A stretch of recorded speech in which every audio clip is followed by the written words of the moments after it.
Hello everyone and welcome back to Tartan Samurai Gaming. And we're playing another arcade classic today. We are playing Golden Axe. Now this is perhaps best known for its Mega Drive conversion, but today we are playing the 1989 arcade original. Because arcade games are where it's at, let's be honest. And this rather violent opening scene was definitely cut from the Mega Drive version. Oh, poor Alex. Don't worry, we'll avenge you. Oh, though I didn't mean to use my magic that early. Somebody forgot to map his controls correctly. But it's alright, now I know what I'm doing. And I'm playing as Tyrus Flare here. Known for her speed and her dragon magic. She has the best magic in the game, and she has the fastest attacks. Ooh, that sounded painful.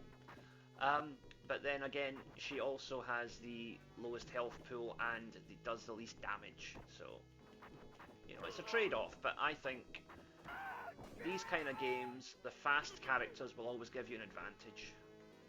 And especially with the way the magic works in Golden Axe, it pays to have high damage potential.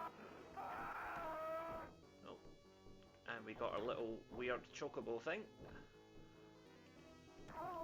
Definitely not a chocobo, but I don't know what it is. Oh dear, I accidentally triggered the magic again.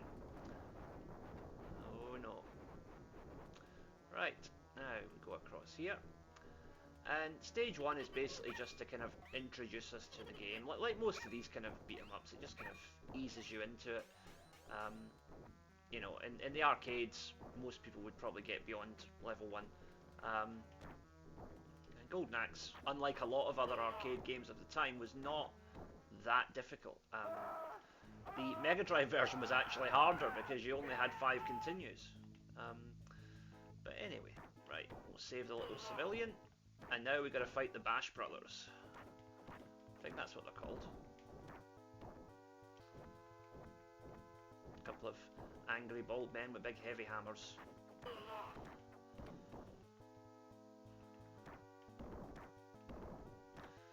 And those moustaches give it right away that this was a game made in the 80s. You notice the sign in the background there, Turtle Village, a little bit of foreshadowing for level 2 there. Ah, now they didn't have that throw attack in the Mega Drive version. Also, you notice here that when you take down an enemy, they turn to stone and stay on screen, whereas in the Mega Drive version they would just flash and disappear. Obviously just due to software limitations, hardware limitations rather. So, nice little magic refill there. Hopefully I won't waste it again.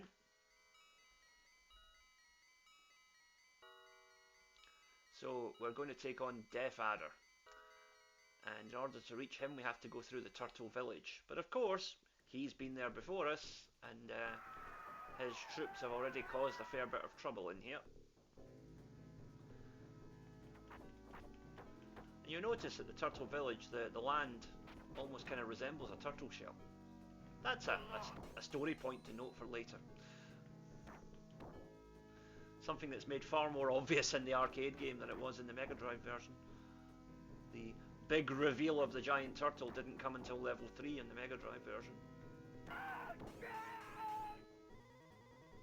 The enemy sounds in the arcade version sound a lot more violent as well, I have to say.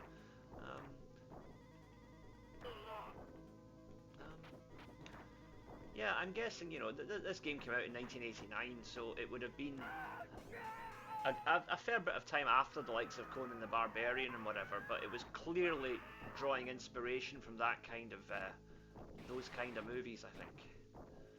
The whole sort of swords and sorcery thing. You know, on that note, slightly off topic here, but why has nobody made a good Highlander game yet? That franchise is just crying out for a good video game.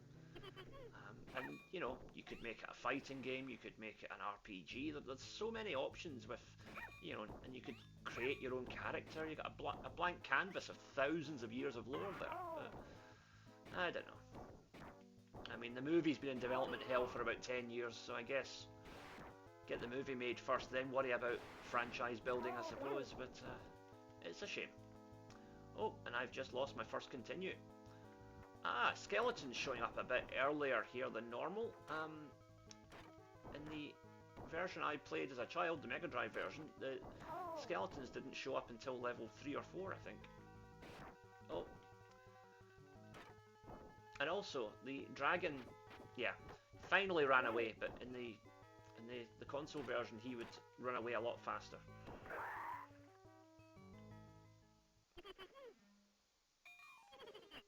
Now, the blue ones give you more magic, the green ones give you more health. But obviously, in the arcade game, being what it is, it wants you to spend money. So the health pickups are a bit more scarce here than they were in the console version. And the big reveal, shock horror, Turtle Village was literally a turtle. And he's taking us across the sea now to the next level.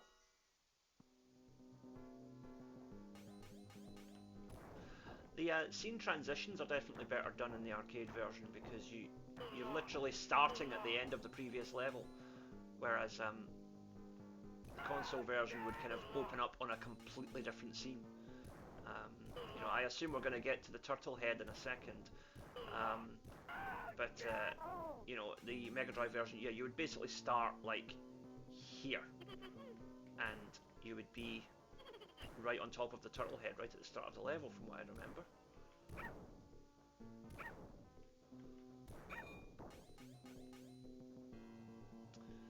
Oh, so much magic and nowhere to use it. Yeah, there's the turtle, complete with moving eye, which again is another graphical detail that is only in the arcade version.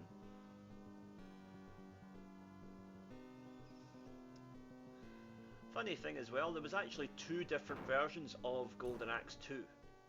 There was the Mega Drive version, which was very, very similar to the first game, to the point where like a lot of people, reviewers at the time, said like basically don't buy it, it's just the same game.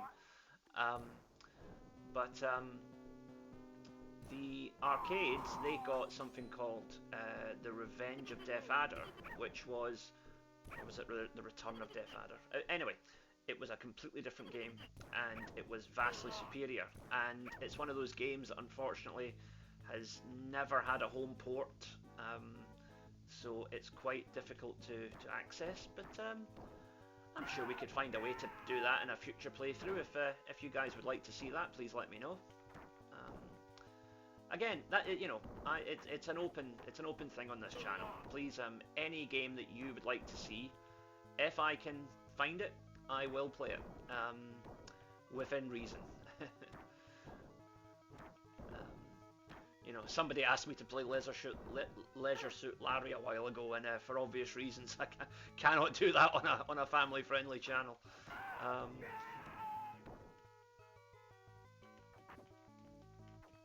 Oh, again with the throw attack, which was not in the console version.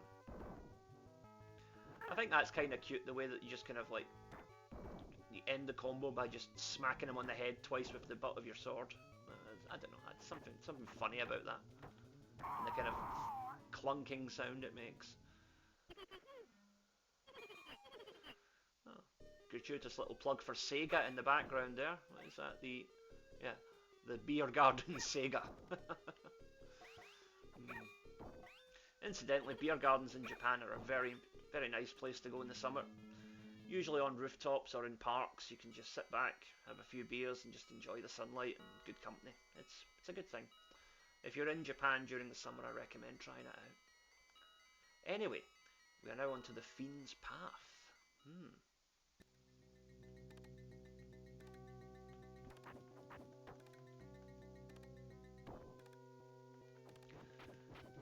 You know, for a game that's, you know, 35 years old, it really is quite remarkable how detailed it is. Sega really did. They knew how to make good arcade games back then, and games which are still fun to play now, hence here we are.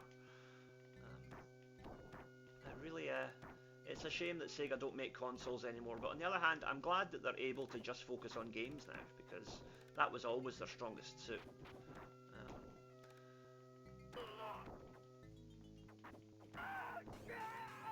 And I'm still holding out hope that we're going to get another Shinobi game soon. I know Sega kind of announced one last year, but there's been no news since. So I think there's supposed to be a Shinobi game, a Golden Axe game, and I think Streets of Rage 5 is part of the plan as well. So hopefully, if I'm still making videos in a few years when those games finally come round, we'll get around to reviewing them. I'm sure I will be, unless there's some sort of, big change of plan. Because I have to say, I've only been doing this for a couple of weeks, but making these videos is fun. It's a good chance to revisit old childhood memories and just talk video games, which is, what I enjoy doing, so...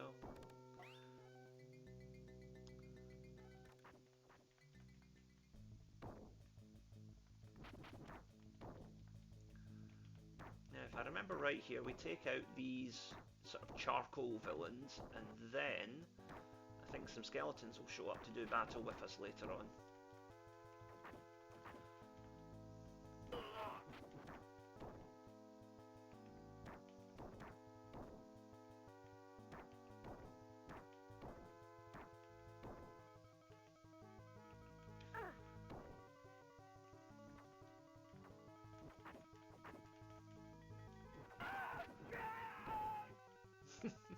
That sounded painful.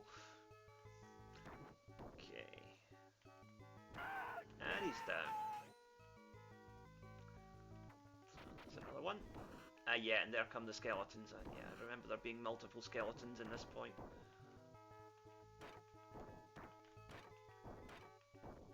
Just use your flying kick to kind of keep them at a distance, but watch out for the shield barge. Skeletons do move pretty quickly. Yes, we will continue.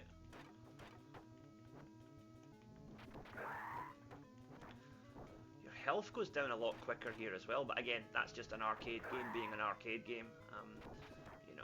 They are trying to get money out you. They would have had a couple of pounds out of me by now if I was playing this in an actual arcade. So, yeah.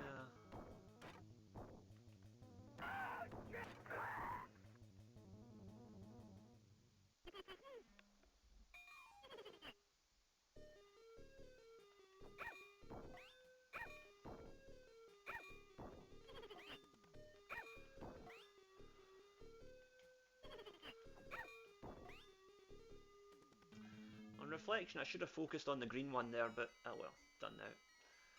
Ah, plot twist. The Fiend's Path was actually a great, great eagle, and he's taken us to the castle for the final battle.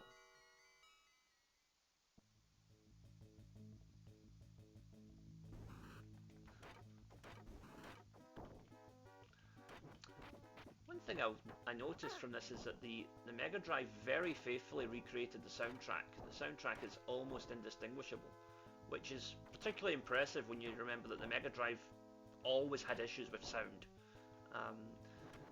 I personally enjoy playing the Mega Drive more than the Super Nintendo, but that's because it's the console I grew up with. But sound was always an issue with the Mega Drive. Sound and the fact that it only had 64 colours, but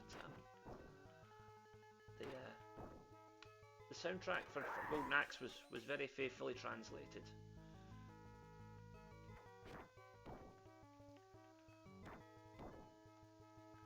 And let's use the dragon here.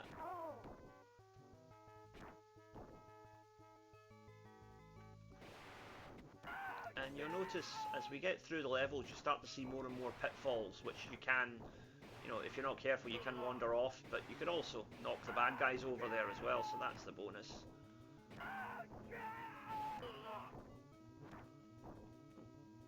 Particularly aggressive villain here. Again, it's that trope of once you take down a boss, he comes back as a sort of a sub-boss. And I'm just going to use my big dragon here and just blow him out the water. Oh, but he brings his brother in to join the fight. So that's one down.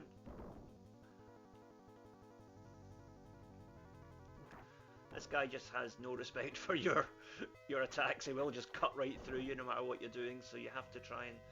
The trick, I think, is to try and approach him, make him swipe, and then follow up. But as you can see, it doesn't always work.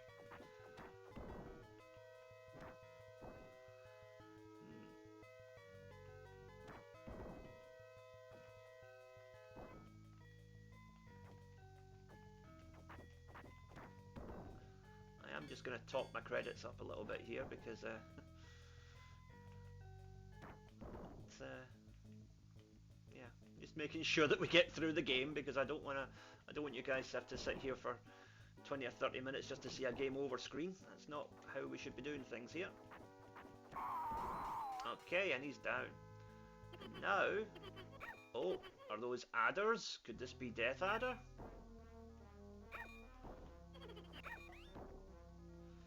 It looks like it. But we gotta take care of some of his subordinates first. Oh. Again, all of this sort of stuff going on in the background, that was not in the Mega Drive version, so that's... Yeah. I don't know if it's just a brighter colour palette or something, but Death Adder looks like a Power Rangers villain.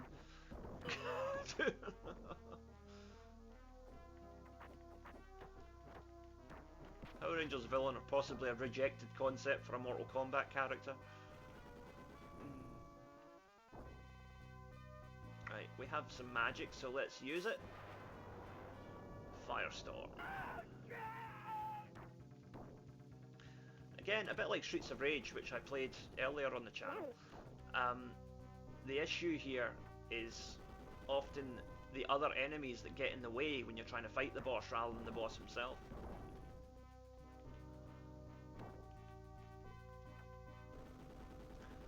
Apologies, we are experiencing a bit of slowdown here, but that's a performance issue with the game. That's nothing wrong with my equipment, I can assure you.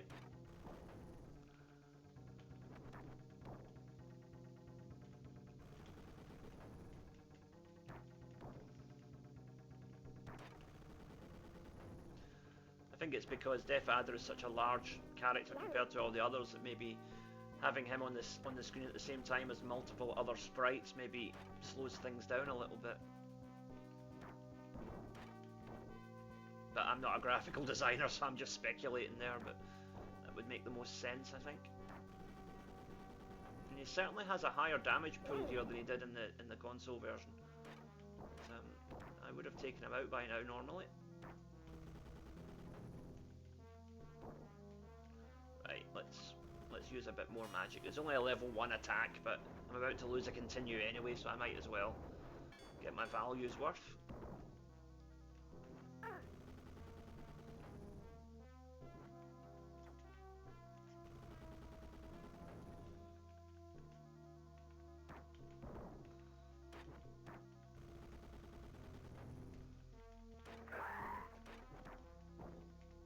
Again, like Streets of Rage, you take out one skeleton, another one just appears because there has to be that constant distraction of fodder enemies on the screen to keep you away from the boss.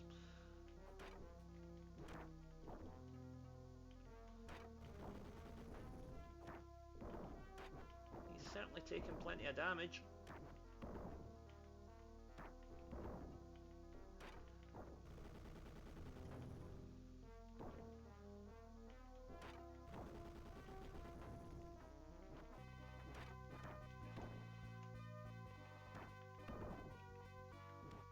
Oh, and Death Adder is down. Oh, and that's gonna hurt. Now we've rescued the royals.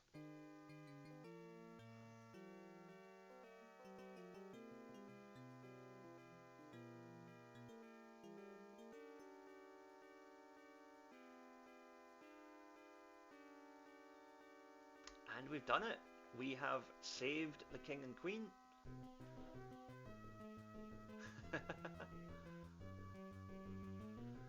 Cute little bit of a fourth wall breaking here.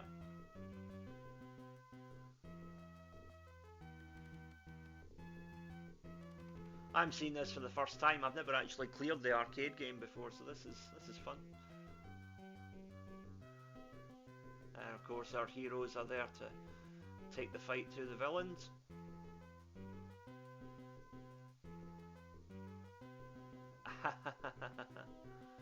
So you notice there a sign for a drink, for something called Hokari Sweat. That's a clear um, bit of parody, because there is a real drink called Pocari Sweat that is a sports drink in Japan, very popular.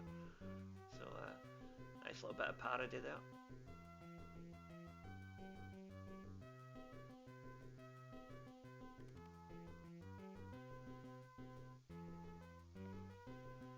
That's a nice little message from Sega, and I think that's a good message to leave us on. So I too will see you next game. In the meantime, please check out our other videos, and don't forget to like, share, subscribe, all the usual nonsense, and I will see you here on Tartan Samurai Gaming next time.